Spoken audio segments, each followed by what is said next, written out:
جادو اردو زبان کا لفظ ہے، عربی میں اس کے لیے سحر کا لفظ استعمال ہوتا ہے۔ سحر کا لغوی معنی ہوتا ہے دھوکہ دینا، ہیلا کرنا، حقیقت سے پھیر دینا، باطل کو حق کی صورت میں ظاہر کرنا، یا کوئی چیز کسی کے سامنے اس طرح ملمہ سازی کر کے پیش کرنا کہ دیکھنے والے حیران اور ششدر رہ جائیں، یعنی کسی چیز کو اس طریقے سے پیش کرے کہ دوسروں کو انسان حیران کر دے۔ اور سحر کا جو اصطلاحی معنی ہے، اس کی علماء نے مختلف طرح تعریف بیان کی ہے۔ امام زہری کہتے ہیں جادو ایک ایسا عمل ہے جو شیطان جن کی مدد سے کیا جاتا ہے، یعنی جادو میں جنات ملوث ہوتے ہیں۔ امام راضی کہتے ہیں کہ جادو کا تعلق ہر اس کام کے ساتھ ہوتا ہے جس کا سبب پوشیدہ ہو، جس کی کاز جو ہے وہ چھپی ہوئی ہو اور اس میں دھوکہ دہی نمایاں ہو۔ لیث رحمہ اللہ کہتے ہیں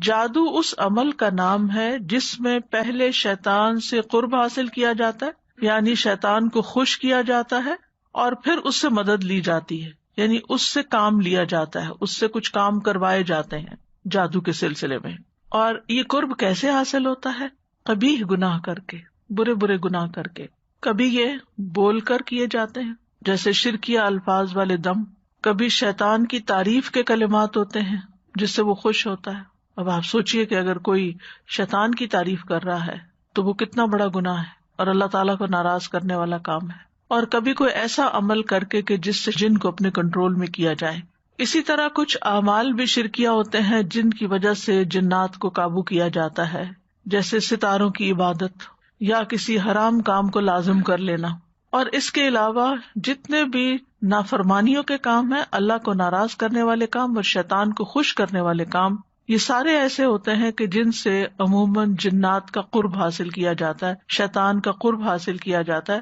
اور پھر ان سے کام لے کر لوگوں پہ جادو مسلط کیا جاتا ہے۔ یعنی جادو میں عام طور پر شیاطین کو استعمال کیا جاتا ہے اور شیطان کے ذریعے وہ کام کروائے جاتے ہیں۔ قرآن مجید میں جادو کا ذکر آتا ہے اور اس کے لیے لفظ سحر استعمال ہوا ہے۔ قوم فرعون کے اندر جادو بہت تھا تو وہاں بھی سحر کا ذکر ہے، جو رسیوں اور لاٹھیوں کی شکل میں سحر بنا کر لائے تھے، اور اس میں چیز کی حقیقت کچھ تھی لیکن انہوں نے اس طرح کا طریقہ اختیار کیا جس سے وہ لاٹھیاں سانپ نظر آ رہے تھے۔ اور اگر ان ساری آیات کا ہم مطالعہ کریں جو قرآن مجید میں آتی ہیں تو ان سے یہ پتہ چلتا ہے کہ جادو سے انسان کے اوپر بہرحال اثر ہوتا ہے، چاہے وقتی ہو، جیسے موسیٰ علیہ السلام حالانکہ وہ اللہ کے پیغمبر تھے لیکن ان کو وہ رسیاں اور لاٹھیاں کیا نظر آئیں، دوڑتے ہوئے سانپ نظر آئیں، اور تھوڑی دیر کے لیے وہ خوفزدہ ہوئے۔ تو اس سے کیا پتہ چلتا ہے کہ جادو کی ایک حقیقت بہرحال ہے، وہ ایسی چیز ہے کہ جو دوسرے انسان کو متاثر کر سکتا ہے،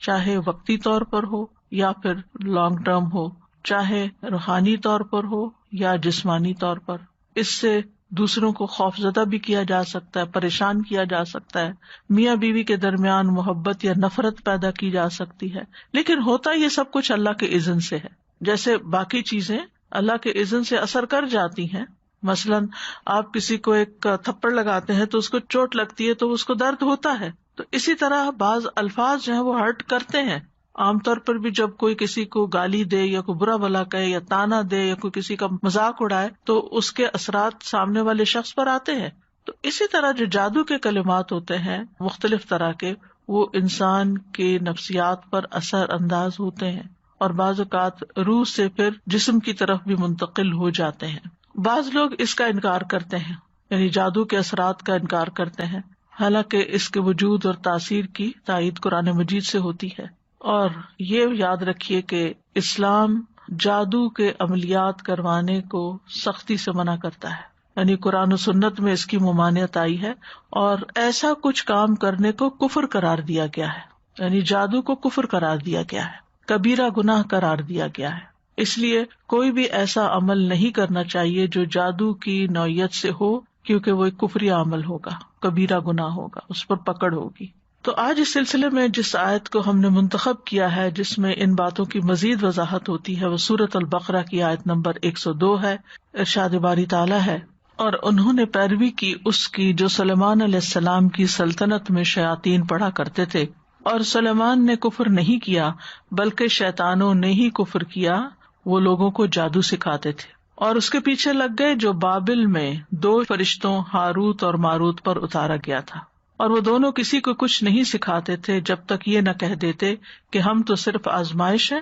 پس تم کفر نہ کرو، یعنی جادو سیکھ کر۔ پھر بھی لوگ ان دونوں سے وہ سیکھتے جس سے مرد اور اس کی بیوی میں جدائی ڈال دیں، اور وہ اللہ کے حکم کے سوا اس سے کسی کو کچھ بھی نقصان نہیں دے سکتے تھے، اور وہ سیکھتے تھے جو ان کو نقصان پہنچاتا تھا اور فائدہ نہ دیتا تھا، اور یقیناً وہ جانتے تھے کہ جس نے اس کو خریدا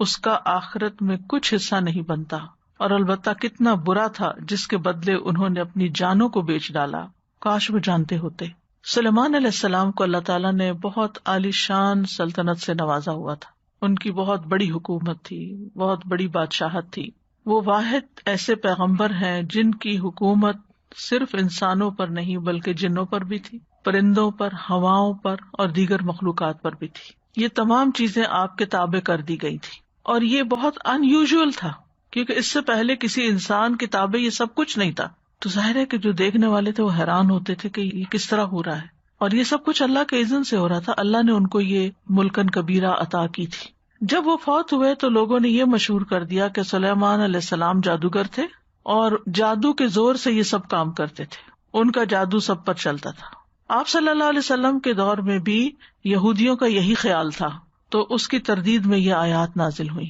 کہ ایسا نہیں تھا۔ تو بنی اسرائیل کے بارے میں بات ہو رہی ہے کہ نبی صلی اللہ علیہ وسلم جو کچھ ان کے پاس لے کر آئے، جو ان کی کتابوں کی تصدیق کرنے والی چیز تھی، اس کو انہوں نے نہیں مانا، اور اس کو چھوڑ کر وہ ان چیزوں کے پیچھے لگ گئے، وَاتَّبَعُوا مَا تَتْلُو الشَّيَاطِينُ عَلَىٰ مُلْكِ سُلَيْمَانَ، یعنی جادو وغیرہ کے پیچھے لگ گئے۔ اور ویسے بھی جس قوم میں بھی زوال آتا ہے وہ اعلیٰ چیزوں کو چھوڑ کر ادنا کی طرف جاتی ہے۔ تو واتبعوا اشارہ ہے یہود کی طرف، اور انہوں نے پیروی کی، یعنی یہود نے پیروی کی کس چیز کی؟ ما تتلو الشیاطین، جو پڑھتے تھے شیاطین، یا جس کے پیچھے لگ گئے تھے کہ تلا یتلو تلون کا معنی پیروی کرنا بھی ہوتا ہے، پیچھے پیچھے آنا۔ علی ملک سلیمان، سلیمان علیہ السلام کی بادشاہت میں، یعنی ان کے دور میں، ان کی بادشاہت پر نہیں، یعنی شیاطین نہیں پڑھتے تھے بلکہ ان کے دور میں یہ سب ہوتا تھا۔ یعنی ان یہود نے اللہ کی کتاب اور اللہ کے عہد کی کوئی پرواہ نہیں، لیکن اس کے برعکس وہ شیطان کے پیچھے